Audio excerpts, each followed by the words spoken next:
எல்லாருக்கும் வணக்கம். வந்திருக்கும் அனைவருக்கும் நன்றி. 25 வருஷம் சொல்லிட்டு 3வது நான் மறந்துட்டேன் அதை. ஏன்னா 1999 தான் நீங்கள் அதை பற்றி கேட்டதுனால நினைவு கூறுகிறேன். ஒரு ஒரு எளிமையான ஒரு சின்ன ஒரு இளம் இயக்குனர் கௌதம் மேனன்றவரை சந்தித்தேன். அவர் ஆர்டி ராஜசேகர்ன்ற ஒரு கேமராமேன் மூலிமா வந்தார் ஒரு விளம்பர படத்துக்காக.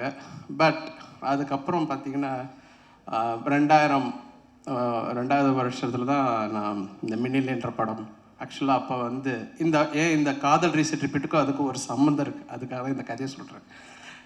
அப்போது அந்த படத்துக்கு கதாநாயகன் புதுசு மாதவன் அப்படின்ட்டு என்ன வேலையா அப்போ வரல, என்ன வேலையா அலைப்பாய்து வரல, சாரி ரீமா சென்றவங்க புது கதாநாயகி ஜியா மாதிரி. அப்போ டைரக்டர் புதுசு, கேமராமேன் புதுசு, நானும் புதுசு.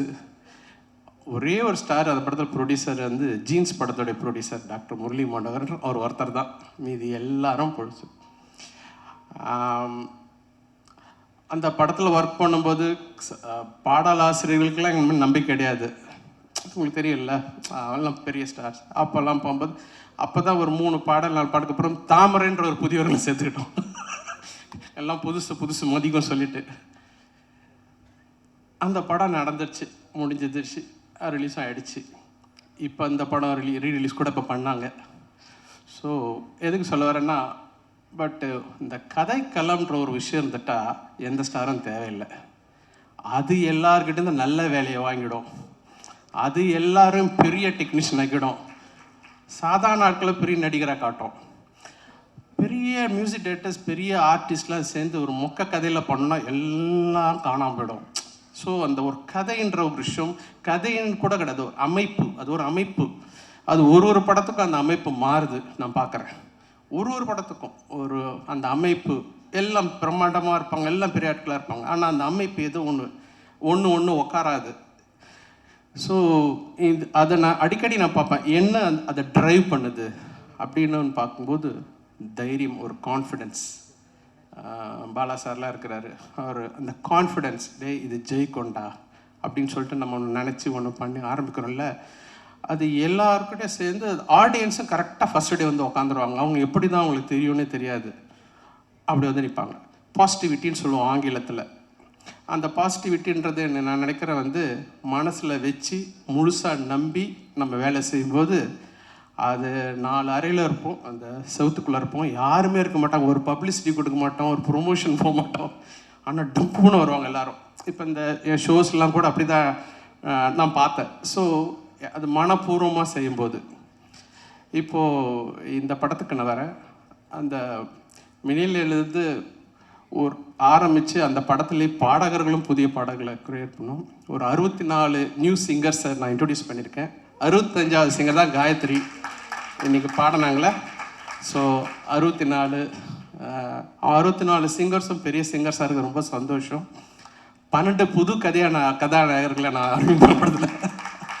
ஸோ எனக்கு ரொம்ப பெருமையாக இருக்குது. நம்ம பிள்ளைகள் நல்லா அவர்களெல்லாம் பாடல்களால் ஒரு நல்ல அளவுக்கு ரீச் ஆகி தமிழ் படம் மட்டும் இல்லாமல் தெலுங்கில் கூட பாப்புலர் ஆகிறதுக்கு இசை அவங்களுக்கு உதவி செய்திருக்கு.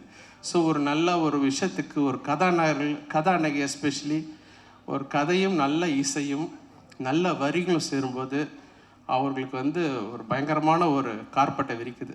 சரி, இந்த படத்தில் காதல் ரீசெட் ரிப்பீட் படத்தில் நான் ரொம்ப நன்றி கூட சொல்ல விரும்புகிறேன்.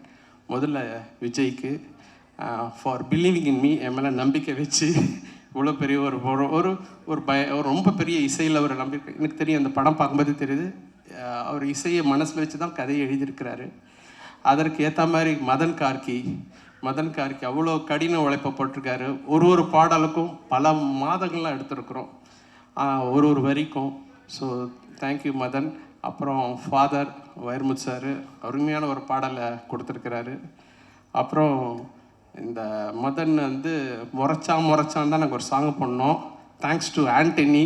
எனக்கு முன்னாடி தலைவா எனக்கு அந்த விஷுவலோட வேறு கொஞ்சம் ஃபாஸ்ட்டாக வேணும்னு தான் எம்மா கஜினின்னு ஆர்கஸ் அவர் ஆர்கஸ் எங்கே இருக்காரு வந்துருக்காரா?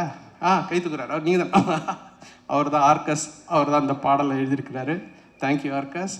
அண்ட் அசல் கோளாறு, காயத்ரி, அப்புறம் நம்ம இயக்குனர் பாடியிருக்காரு அவர் ஒரு வினீத் அருமையான ஒரு டைரக்டர், மலையாளம் இண்டஸ்ட்ரியில் பிரமாதான டைரக்டர். அவர் இந்த படத்தில் ஒரு பாடகராக அறிமுகப்படுத்தியிருக்கிறோம். அண்ட் சித் ஸ்ரீராம் முதல் தடவை எனக்கு பாடியிருக்கிறார். இந்த படம் நல்ல படத்தை எதிர்பார்க்குற, நல்ல பொழுதுபோக்கு, தரமான பொழுதுபோக்கு எதிர்பார்க்குற ரசிகருக்கு கண்டிப்பாக இந்த படம் ஒரு நல்ல ஒரு சிறந்த ஒரு பொழுதுபோக்கு சித்திரமாக இருக்கும். அதிலும் தாண்டி நாங்கள் மனப்பூர்வமாக வேலை செய்கிறதுக்கு ஒரு அருமையான ஒரு தளத்தை ஏற்படுத்தியிருக்கிற விஜய்க்கு அண்டு ப்ரொடியூசருக்கு ரொம்ப நன்றி. And Aravind Krishna, beautiful cinematography. அவர் முன்னாடியே சொல்லிட்டாரு, சினிமா ஆர்ட் பெயிண்டிங் மாதிரி இருக்குது. பெயிண்ட் நிறைய கேட்டுட்டோம். இது வேணால் கோலம்னு புதுசாக தான் சொல்லலாம். கோலம் வரைஞ்ச மாதிரி தான் இருக்குது எல்லா விஷுவல்ஸும். அண்டு இந்த டீமே வந்து ரொம்ப அருமையாக ஸ்காட்லாண்டில் போய் அவ்வளோ பியூட்டிஃபுல்லாக படம் பிடிச்சிருக்காங்க. எல்லாத்தையும் தாண்டி நம்மளுடைய கதையை அந்த படத்தில் வச்சுருக்கிறாங்க. So hats off to the whole team. And எல்லாருக்கும் இந்த படம் மிகப்பெரிய வெற்றி அடைய என்னுடைய வாழ்த்துக்கள். Thank you sir.